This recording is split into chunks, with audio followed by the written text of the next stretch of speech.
नमस्कार बच्चों, मैं नीतू सिंह आपको आज पाठ पढ़ाने जा रही हूँ।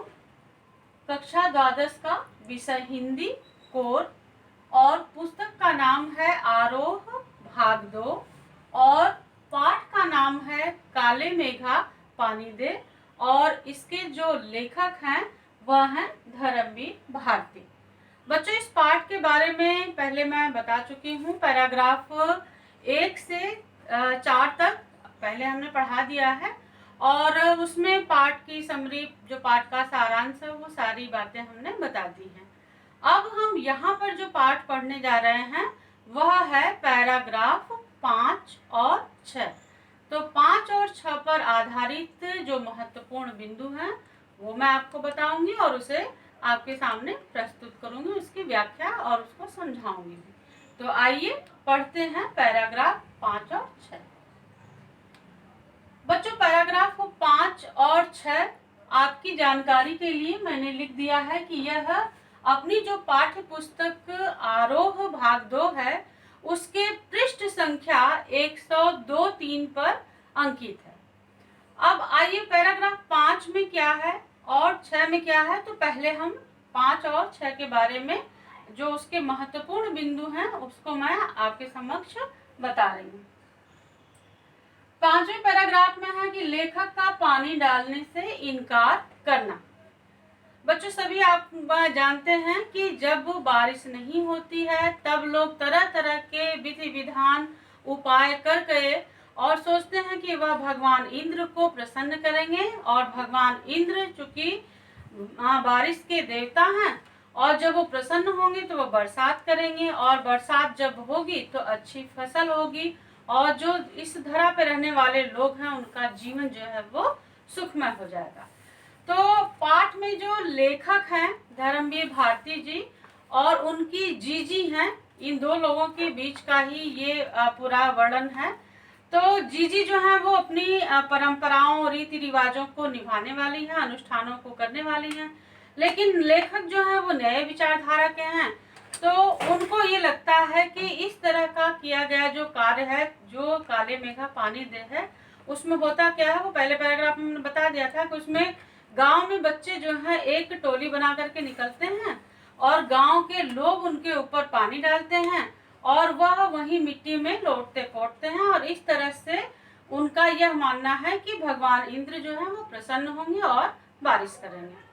लेकिन ऐसा होता है कि जो जीजी तो इन मान्यताओं को मानती हैं, लेकिन लेखक को लगता है कि यह सब क्या है, पानी की बर्बादी है।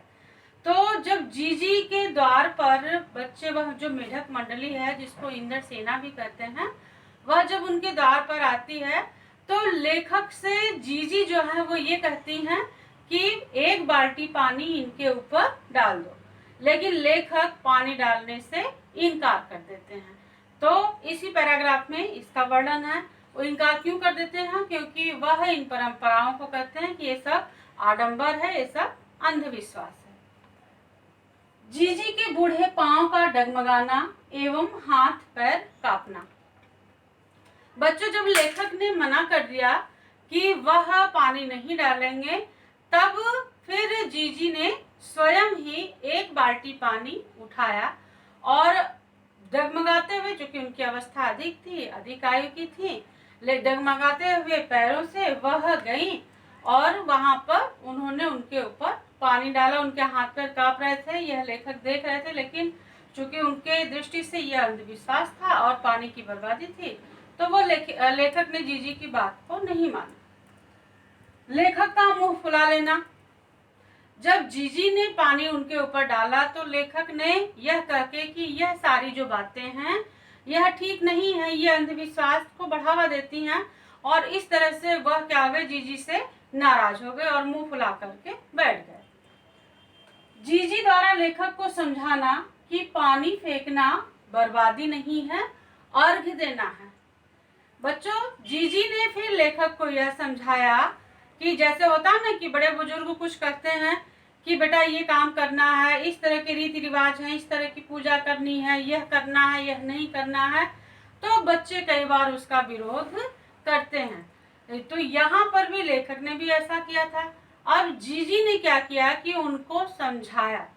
जो जीजी ने तर्क दिए बच्चों, वो वास्तव में सही थे। जीजी ने ये कहा कि जो इस तरह से हम पानी डाल रहे हैं, पानी बिखेर रहे हैं, वह पानी की बर्बादी नहीं है, बल्कि क्या है, भगवान को अर्घ देना है। अर्घ देना मतलब जल देना। तो अब जब जैसे आप देखते हैं ना, प्रातः काल हम सूर्य भगवान को अर्घ देते हैं, जल देते हैं, तो सूर्य भगवान को दिया गया वह जल जो है वो पानी की बर्बादी थोड़े ही है।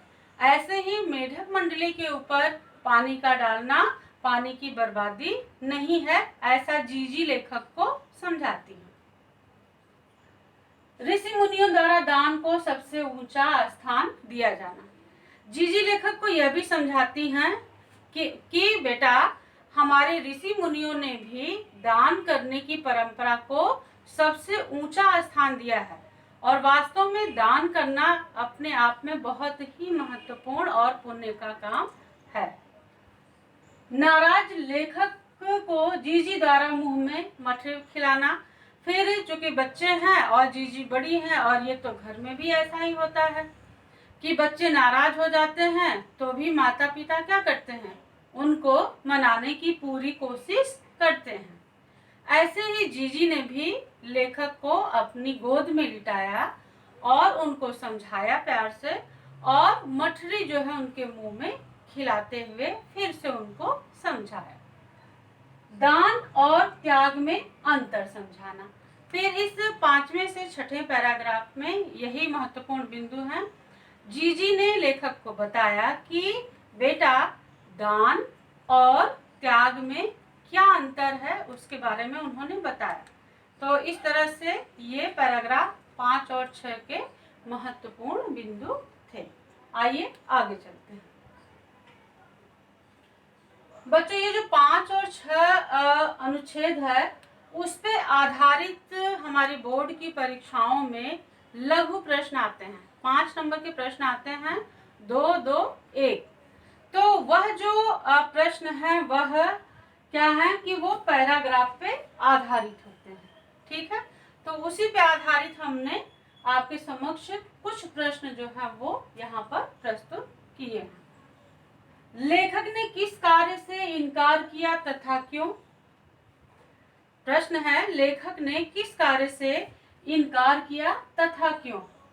तो लेखक ने किस कार्य से इनकार किया बच्चों, ये हमने आपको पहले ही बता दिया है कि लेखक ने किस कार्य से इनकार किया, पानी फेंकने से। और इसलिए इनकार किया क्यों? क्योंकि वह, उनका कहना था कि यह अंधविश्वास है और वो अंधविश्वास में कोई भी विश्वास नहीं रखते, इसलिए उन्होंने पानी डालने से इनकार कर दिया। दूसरा प्रश्न है, पानी फेंकते समय जीजी की क्या हालत थी?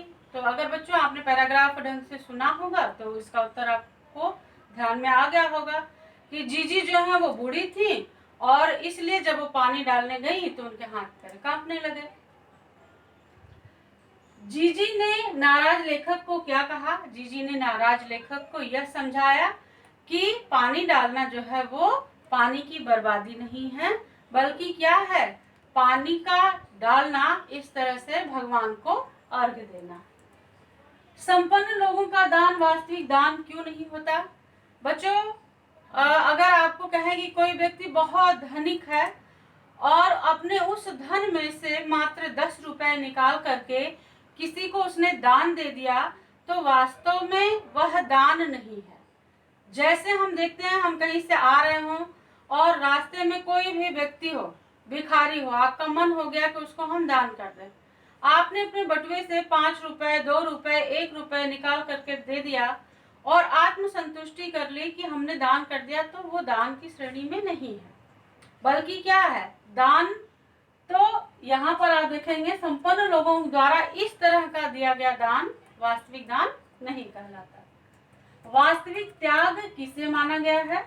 तो बच्चों, वास्तविक त्याग, दान और त्याग में बहुत ही अंतर है। इसे मैं आपको स्पष्ट रूप से बता दूं कि दान आपके द्वारा जो किया गया है, आपके पास कोई वस्तु पर्याप्त है और आपने उसमें से थोड़ा सा अंश निकाल करके किसी को अगर दे दिया, तो वो आपने दान कर दिया। लेकिन बच्चों आपके पास जो वस्तु है उसी वस्तु की आवश्यकता किसी और व्यक्ति को है, सामने वाले व्यक्ति को भी है या वो कोई भी हो सकता है, उस व्यक्ति को भी उतनी ही है जितनी आपको है उसकी। लेकिन आपने अपनी आवश्यकता की पूर्ति न करके आपने उस व्यक्ति की आवश्यकता की पूर्ति किया, तो वो वास्तव में त्याग की स्थिति है। जैसे बच्चों एक छोटा सा उदाहरण अगर आपको दूं कि आपको बहुत तेज भूख लगी है और आप गए, आपके सामने भोजन प्रस्तुत है और इसी समय कोई आपके घर में और भूखा व्यक्ति आ गया जो कि बहुत अधिक भूखा हुआ है और खाना उतना ही है थाली में। तो उस समय यदि आपने खाना नहीं खा करके पूरा खाना उसे दे दिया तो यह क्या है, यह त्याग की स्थिति है। ऐसे ही इसको धन के संदर्भ में भी ले सकते हैं या किसी भी संदर्भ में हम इस तरह से इसको ले सकते हैं। तो ये बच्चों पैराग्राफ 5 और 6 था, उसके महत्वपूर्ण बिंदु थे और उस पे आधारित लघु प्रश्नोत्तर थे। आशा है आप लोगों को अच्छे से समझ में आ गया होगा। इन प्रश्नों के उत्तर और महत्वपूर्ण बिंदु आप अपनी कॉपी में लिखेंगे और याद करेंगे। धन्यवाद।